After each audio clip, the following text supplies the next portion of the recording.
Permita que me acompañe la palabra del Señor en el libro de Mateo, capítulo 28. Mateo, capítulo 28. Vamos a compartir la palabra del Señor en esta noche.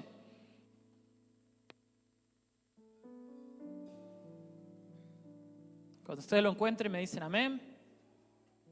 O ya lo encontré.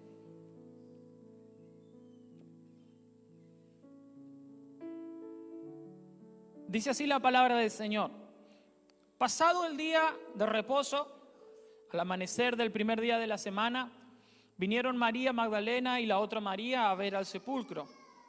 Y hubo un gran terremoto porque un ángel del Señor descendió del cielo y llegando removió la piedra y se sentó sobre ella. Su aspecto era como un relámpago y su vestido blanco como la nieve. Y de miedo los guardas temblaron y se quedaron como muertos. Mas el ángel respondió, dijo a las mujeres: no temáis vosotras, porque yo sé que buscáis a Jesús, el que fue crucificado. No está aquí, pues ha resucitado como dijo. Venid, ved el lugar donde fue puesto el Señor. E id pronto y decid a sus discípulos que ha resucitado de los muertos. Y he aquí va delante de vosotros a Galilea. Allí le veréis. He aquí os lo he dicho. Entonces ellas, saliendo del sepulcro con temor y gran gozo, fueron corriendo a dar las nuevas a sus discípulos. Y mientras iban a dar las nuevas a los discípulos, he aquí Jesús les salió al encuentro diciendo: salve. Y ellas, acercándose, abrazaron sus pies y le adoraron. Entonces Jesús le dijo: no temáis, id, dad las nuevas a mis hermanos, para que vayan a Galilea, y allí me verán. Amén y amén. Saben, una de las tantas cosas que el COVID nos ha restringido a nosotros es el tema del mate. El mate para algunos es inentendible, ¿no? Y para nosotros es inevitable. El mate se puede tomar solo y de hecho que lo disfrutamos cuando lo tomamos solo, pero el mate se toma en compañía de otros. El mate está diseñado para poder compartirlo con otros, para poder compartir en una ronda. Y no hace falta que tengas mucho en tu casa, no hace falta que seas una persona adinerada, rica. Simplemente necesitas de un termo con agua caliente, una pava, un poco de hierba, y de ese simple mate pueden salir las horas y los momentos más hermosos de una charla o de una amistad. Y es algo tan simple y algo tan sencillo que muchas veces resulta increíble para aquellas personas que lo miran desde afuera, porque dicen: ¿cómo todo van a compartir de la bombilla, todo con saliva? Sin embargo, para nosotros es algo tan simple que si esto del COVID continúa, algo nos vamos a ingeniar. Algún argentino o paraguayo o uruguayo va a inventar la bombilla con alcohol en gel, no sé, la bombilla con barbijo, no sé qué van a inventar, pero algo van a inventar, porque no podemos dejar de compartir algo tan nuestro y algo que es tan simple y que es tan sencillo y que a la vez produce cosas tan lindas, tan profundas como charlas y momento entre amigos o familia. ¿Y por qué te quiero hablar en esta noche de la sencillez?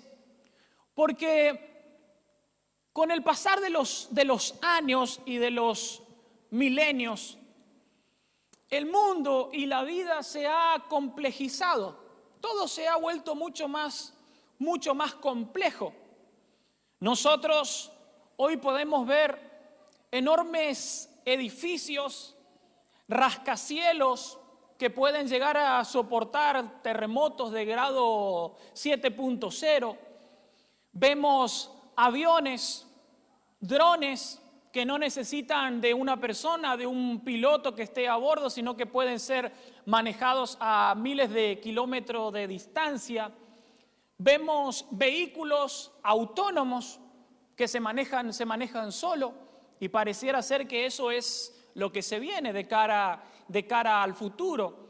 Vehículos muy modernos que distan mucho de aquellos vehículos que comenzaron con un simple carburador y donde se paraba y la persona siempre tenía a mano una manguera y un bidón para ver si de alguna manera podía solucionar el problema, y los hombres levantaban el capó y comenzaban a mirar a ver si era la bujía, si era el carburador. Ahora levantan el capó pero se quedan mirando nomás porque lo único que ven son cables y tapas y no tienen idea de lo que puede llegar a ser, pero igual los hombres, como para mostrarnos superados, levantamos el capó. ¿Y qué pasa, amor? No tengo idea, pero lo estoy mirando a ver si aunque sea de miedo arranca, ¿no? Ya quedaron atrás los Falcon, los Chevy, los Renault 12, que eran de una mecánica tan sencilla. Hoy en día todo es mucho más complejo, la tecnología es mucho más complejo. En el campo todo se ha complejizado. Me decía un hermano una vez de allí de 213, me decía: pastor, dice, yo manejo desde mi celular todo. Yo estoy arriba, dice, pero ni hace falta que esté arriba porque yo en el celular tengo todo. Esta máquina es tan moderna que desde el celular yo puedo manejar y decir hasta dónde tiene que ir, dónde tiene que doblar. Y la máquina también va tomando la temperatura del suelo y tantas cosas novedosas que traían las máquinas. Qué lejos quedó la mancera, ¿no? El arado, a tracción de sangre. Todo se ha complejizado. La vida misma se ha complejizado. La sociedad misma se ha complejizado. Los problemas de hoy son mucho más complejos que los problemas de antaño. Hoy en día carreras como psicología social o sociología son carreras que están en auge porque la gente quiere estudiar y ver la forma de poder entender, de poder comprender todo lo que está pasando, porque las problemáticas son complejas. Las problemáticas con los niños son complejas. Las problemáticas con los adolescentes, con los jóvenes son complejas. Las problemáticas en el matrimonio son complejas, en la familia es complejo, todo es complejo. Todo se ha complejizado. Pareciera ser que antes la vida podría ser más sencilla, allí donde estaba la familia, como la familia Ingalls, ¿vieron? Donde el papá se iba y trabajaba y todo era perfecto, y las niñas allí todas rubias, ojos celestes, y el papá venía, la mamá ya le tenía todo preparado, ¿sí? Parecía tan sencilla esa vida y dependían todo de lo que comían, de su huertita, de lo que cosechaban, pero hoy en día pareciera ser que todo se ha vuelto más complejo. Y cuando nosotros miramos este panorama, resulta difícil porque la iglesia está inmersa en la sociedad. Nosotros vivimos en medio de personas, nos relacionamos y por lo tanto podríamos decir que la fe también se ha complejizado o la hemos complejizado. Porque hoy en día, dentro de una misma religión, dentro de la misma fe, tenemos muchas corrientes ideológicas. Dentro de la misma fe tenemos muchas doctrinas distintas, diferentes pensamientos, corrientes cristianas. Dentro de la misma fe cristiana hay un abanico tan grande de pensamientos, de posturas, de teologías, de teólogos. Pienso que un poco también la tecnología influyó en esto, porque ya las personas consumen de todo. Podemos consumir de todo y a todo. Podemos escuchar a cualquier persona, escuchar a cualquiera que dé un estudio bíblico. bajarnos predicación de cualquier maestro, de cualquier predicador. Y aunque algunos ven esto como riqueza, otros ven a esto como peligroso, la realidad es que no deja de ser complejo. Es complejo.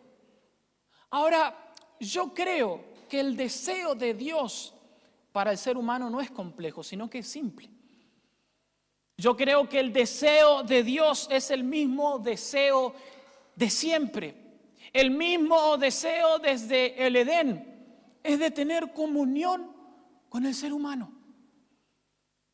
El deseo del Señor, el deseo de Dios es poder tener comunión con el hombre, de poder tener una relación. De hecho, todo el plan de redención para el ser humano tiene que ver precisamente con eso, con que el hombre vuelva a tener comunión con Dios. La eternidad tiene que ver con eso.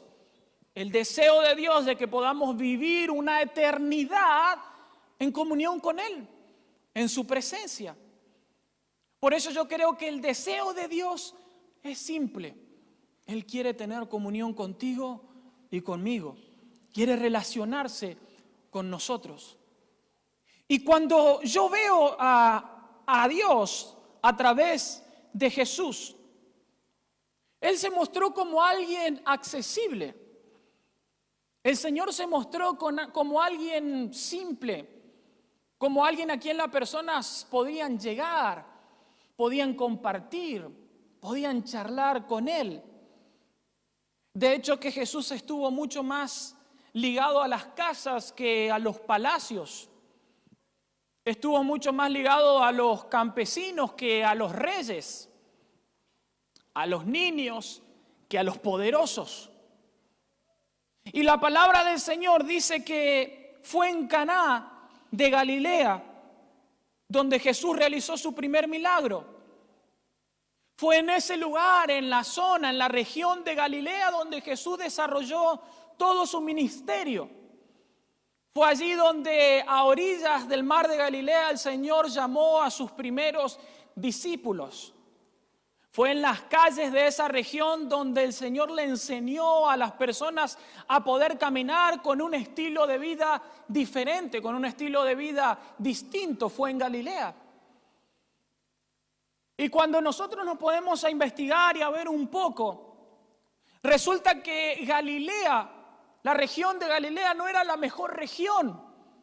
De hecho, podíamos decir que era una región de clase baja, media baja. La palabra del Señor dice que sobre esta tierra de Zabulón y de Neftalí iba a resplandecer gran luz con la llegada del Mesías, pero era un lugar donde estaban asentadas las más densas tinieblas. ¿Por qué? Porque en Galilea no estaban las mejores ciudades, en Galilea no estaban los mejores hospitales, en Galilea no estaban las mejores escuelas, en Galilea no estaban las personas más cultas. Al contrario, en Galilea, en la zona de Galilea, en la región de Galilea, abundaban los hurtos, los robos, abundaban los centros de juegos, de azar, los lugares donde se juntaban a tomar y a emborracharse. Los centros de prostitución eran moneda corriente en Galilea. Y el Señor decidió ejercer su ministerio allí, dentro de estos contornos. Allí el Señor fue donde hizo más conocido su ministerio, donde más milagros hizo. Porque a pesar de que estas personas no eran las más cultas, no eran las más ricas, no eran las más poderosas, pero ese corazón humilde y ese corazón sencillo le permitió al Señor poder obrar. Le permitió al Señor poder manifestar su gloria, su poder. Le permitió poder brillar con su luz. Y la presencia del Señor en esos lugares comunicaba precisamente eso. Alegría a quienes vivían en sombra de muerte. El Señor decidió que la luz de su gloria brillara en Galilea de los gentiles. Y dice la palabra del Señor que allí los esperaba el Señor. Jesús ya le había dicho antes, en un momento previo, precisamente al Getsemaní, el Señor le había dicho: ustedes se van a escandalizar todos de mí esta noche. Pero luego que yo resucite, yo voy a ir camino delante de ustedes, voy a ir camino a Galilea. Pero como la primera parte fue tan impactante del hecho de que ellos iban a escandalizar y de que lo iban a abandonar, que todos se quedaron simplemente con esa parte. Y Pedro allí saltó el primero, ¿no? Y dijo: yo no te voy a negar, Señor. Y allí está el famoso: tú me vas a negar 3 veces del Señor antes de que el gallo cante. No, Señor, si es necesario que vaya a la muerte, contigo yo voy a ir. Y los otros también dijeron: sí, nosotros también vamos a ir. Sí. Y Judas dijo: vamos a ver, dijo Judas. Y pasó desapercibido lo que ya el Señor les había dicho: luego de resucitar yo voy a ir delante de ustedes camino a Galilea. Y nuevamente aquí el Señor le está reiterando y le dice: no teman, id y dad las nuevas a mis hermanos para que vayan a Galilea, allí me verán. Y qué interesante que Jesús no le dice: id y dad las nuevas a mis discípulos, sino que le dice: a mis hermanos. No le dice a mis discípulos, sino que le dice a mis hermanos. ¿Por qué? Porque la cruz precisamente vino nuevamente a restaurar aquello que se había perdido. Porque ellos que habían creído en Jesús y habían sido adoptados por Dios como hijos, ahora eran dignos de ser llamados hermanos del Señor. Cosa que previo a la cruz, por la obstrucción del pecado en el ser humano, no se podía dar. Porque el pecado hacía separación de Dios y de los hombres. Pero ahora que ya no estaba más ese obstáculo, ahora que el precio había sido pagado, ahora que el pecado había sido vencido, ahora el Señor no se avergonzaba de llamarnos hijos de Dios. No se trata de lo que tú puedas llegar a lograr o lo que tú puedas llegar a dar. Porque para Dios jamás existirá un mayor sacrificio que el que fue hecho por Jesucristo. Y ese sacrificio satisfizo a Dios. Dijo: ya basta, con esto ya es suficiente, no hace falta que tú llegues a lograr nada. Somos alguien en el Señor, no somos algo. Tú no eres algo para Dios, tú eres alguien. Tú tienes identidad. Eres un hijo, eres una hija, eres escogido, eres escogida, eres amado, eres apartado. Y la cruz nos iguala a todo, sin importar quiénes seamos o lo que tengamos, o el nombre. No importa, para Dios no importa. La fama del hombre no le interesa a Dios. Dios lo único que mira es el corazón, y si Jesucristo habita en ese corazón o no habita en ese corazón. La cruz es una locura. Pero Dios sigue pensando en lo simple. El Dios de lo simple. El Señor le dijo: antes de ir a las naciones, volvamos a Galilea. Antes de ir a las naciones, muchachos, antes de que sean empoderados con el Espíritu Santo, antes de que comiencen a predicar y a ver la gloria, antes volvamos a Galilea. Jesús no se iba a quedar en Jerusalén, donde lo despreciaron y mataron, donde fue rechazado y cuestionado, sino en los lugares del norte donde había sido recibido y aceptado. Jesús decidió volver a ese lugar donde seguramente habían muchos discípulos que jamás lo hubiesen visto resucitado si Él no volvía. a las regiones de Galilea, donde seguramente el Señor deseaba confirmar a muchos. Antes de ir a las naciones, volvamos a Galilea, aquel lugar donde brilló en carne humana la luz del mundo, volvería a tener la bendición de la luz del Dios glorioso resucitado, luz que no se extinguiría jamás. El Dios de lo simple nació en un pesebre, llegó en un burrito, compartió con los pobres. Y su lugar preferido siempre fue alrededor de una mesa con amigos. Ese era el lugar preferido del Señor. Una ronda con sus amigos para compartir con ellos. De hecho, que cuando el Señor se encuentra junto al mar de Tiberias y llama a Pedro y a sus discípulos que estaban pescando, lo primero que el Señor hizo fue un asado. Qué tremendo que lo primero que el Señor organizó para sus discípulos no fue un culto, sino un asado.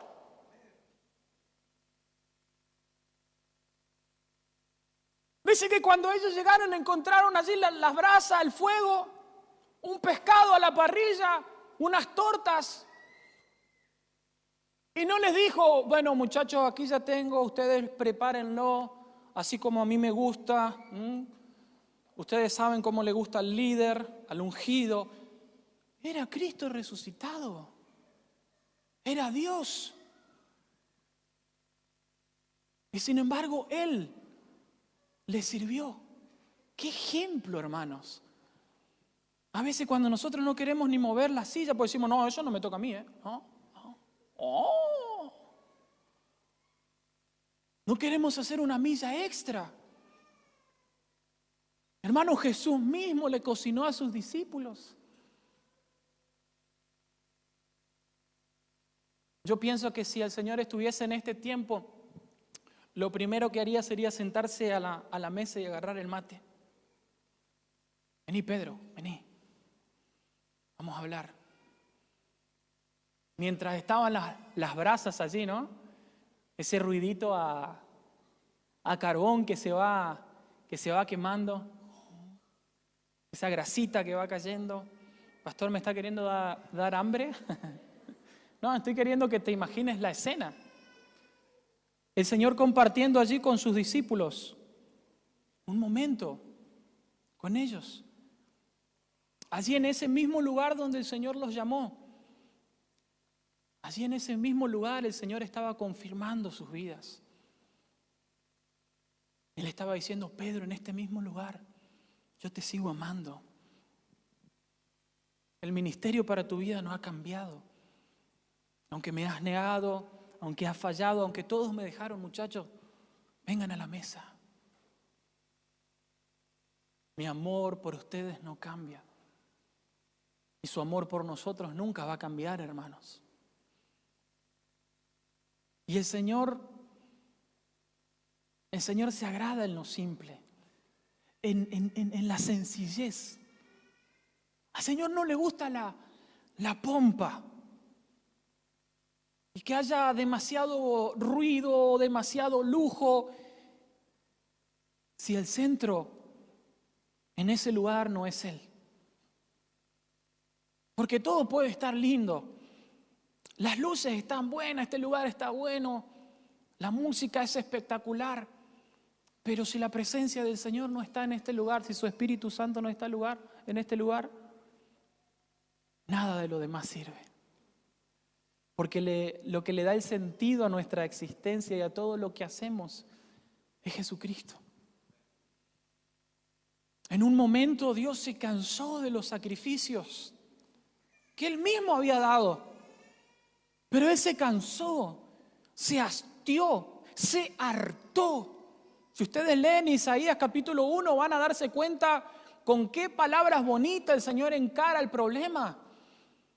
Y Él dice, me tienen cansado, ya no puedo soportar el olor, dice, de sus sacrificios. Tanta sangre derramada me da asco. Me dice, pero Señor, pero tú mandaste. Sí, Él mandó los sacrificios. Pero los sacrificios no estaban dislocados de una actitud de corazón. No estaban separados de entender que ese carnero, que ese chivo, que esa paloma, que lo que yo vaya a presentar representaba mi vida.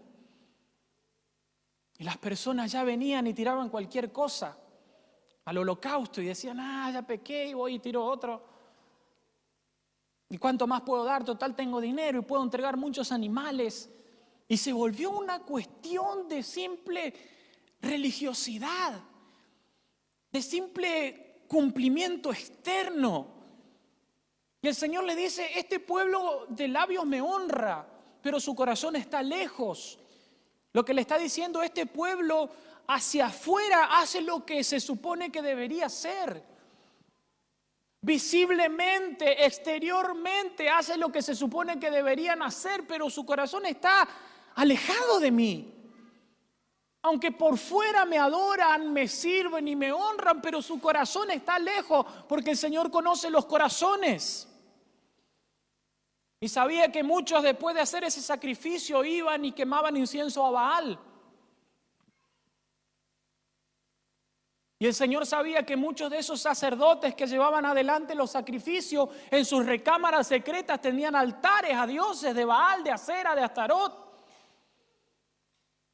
El Señor dice, ya basta de esto, no quiero más. Y llegará el tiempo donde esto ya no va a ser necesario. Porque yo voy a mandar mi ungido, porque yo voy a establecer un nuevo pacto, no como este pacto viejo escrito en piedra, sino un nuevo pacto que lo voy a escribir en sus corazones.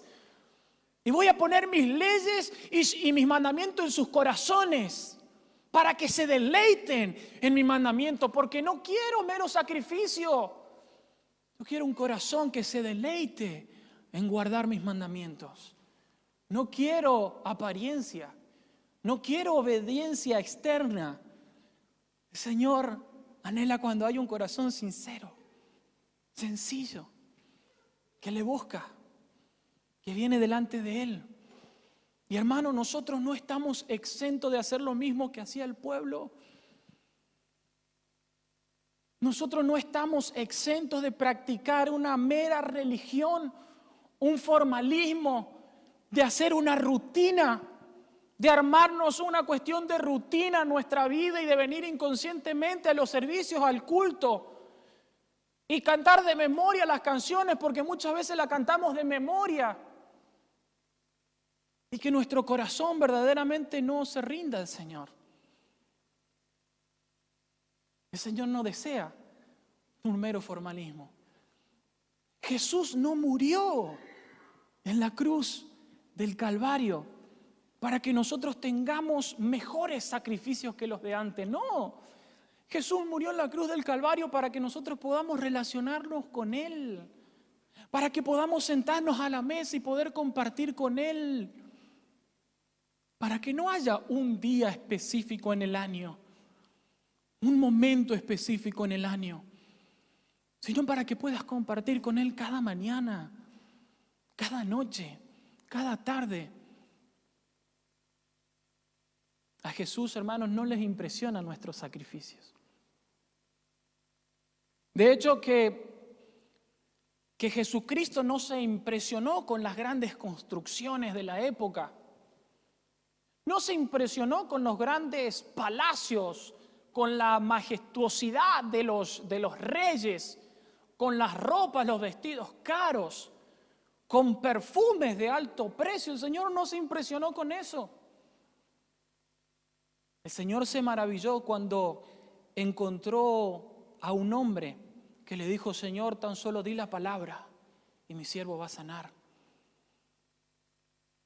El Señor se impresionó y se maravilló cuando hubo una mujer que le dijo, Señor, aún los perrillos comen de las migajas de las mesas que caen de sus amos. El Señor se impresionó con la fe de un niño que vino y depositó todo lo que tenía en unos poquitos panes y peces y lo dio todo para que luego el Señor lo multiplique.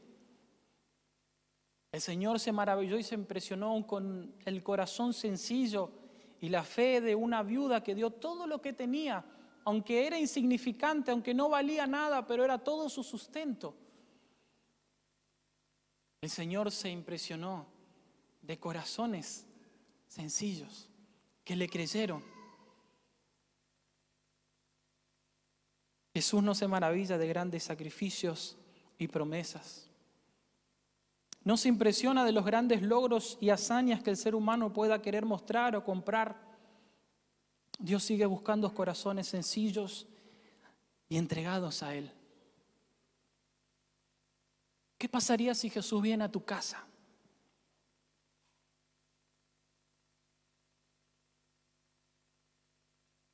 ¿Qué pasaría si Jesús llega a tu casa? ¿Qué es lo primero que tú le vas a mostrar? Quizás terminaste la pileta. Es decir, Señor, mira el piletón que me armé para el verano. Quizás terminaste de remodelar. Compraste un perro hermoso. Quizás arreglaste toda la cocina nueva, hermosa. Un mármol brasilero espectacular. Unas dicroicas allí que ni dan ganas de cocinar de tan linda que es la cocina. Hay que mirarla nomás.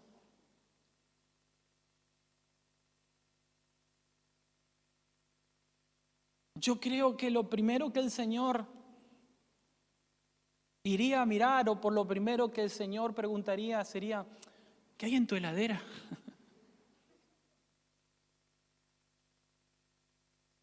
¿Qué podemos cocinar? ¿Qué tenés que podamos compartir?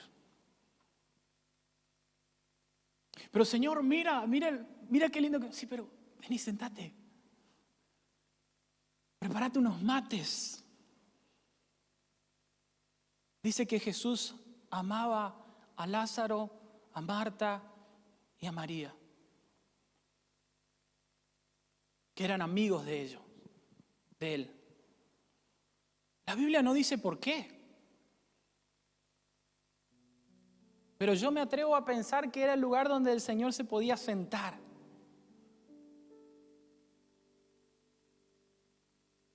Y simplemente compartir y charlar y reírse con ellos. Era el lugar donde Él se sentía a gusto. Porque el Señor anduvo por muchos lugares, pero permaneció en lugares donde se sentía bien, donde lo hacían sentir bien. La presencia de Dios llena toda la tierra, pero su presencia solamente permanece donde es honrado. Y yo creo que en toda esta complejidad de la vida, de la fe que nosotros vivimos en este tiempo, Dios sigue buscando lo mismo. Personas que abran la puerta.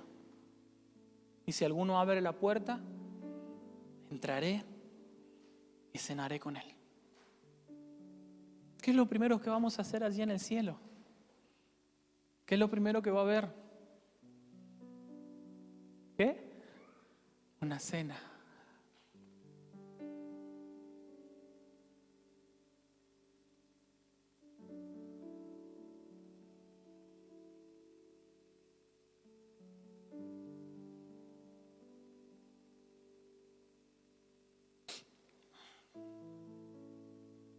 Qué lindo saber, hermanos, que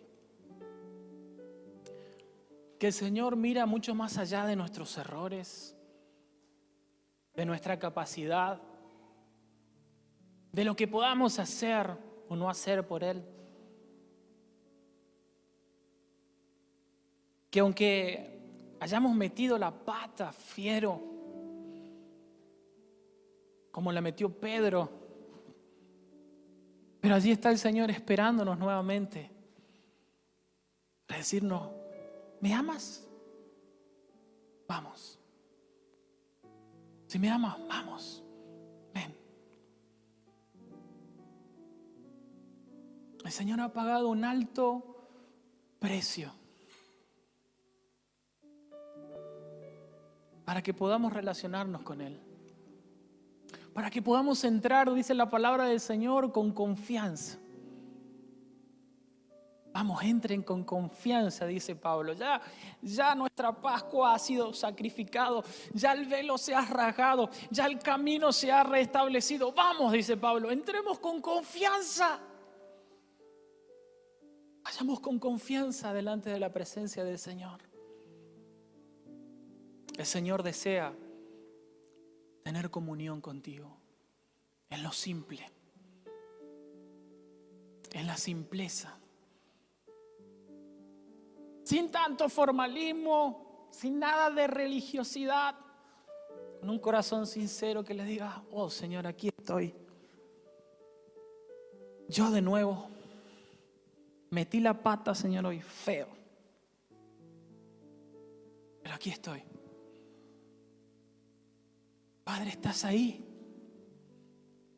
Señor, estás aquí. Y el Señor te dirá: hijo, aquí estoy. Nunca me voy. He aquí que estoy con vosotros siempre.